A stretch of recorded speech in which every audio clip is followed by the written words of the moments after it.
কিছু সিংহ এক গাধা শিকার করে।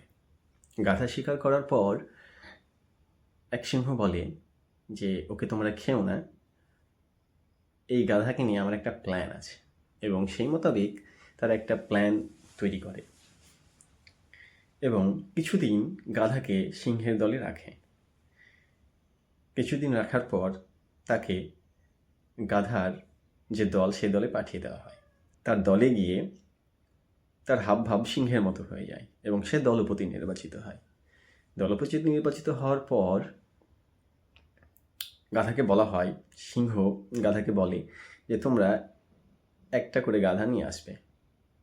সেই মোতাবেক দলপতির কথা সবাই শোনে এবং যখন যখন সিংহের প্রয়োজন হয়, ক্ষুধা লাগে, তখন একটা করে গাধা নিয়ে গিয়ে দিয়ে আসে। এই যে থিওরিটা, ঠিক এই থিওরিটা আমেরিকা মেনে চলে। কোথায় জানেন? মিডল ইস্টে। মিডল ইস্টে তারা তাদের ফেভারের একজন মানুষকে তৈরি করে, গণতন্ত্রের মুখাপেক্ষী বা গণতন্ত্রপন্থী। এই যে একটা অস্ত্র, এই অস্ত্রতে তারা তাকে তৈরি করে এবং তাকে নির্বাচনের মাধ্যমে জয়ী করে।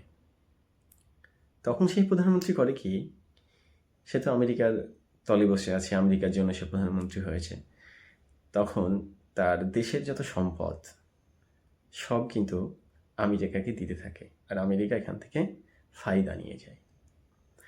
এর বিপক্ষে কিছু মানুষ প্রতিবাদ করে, অস্ত্র ধরে।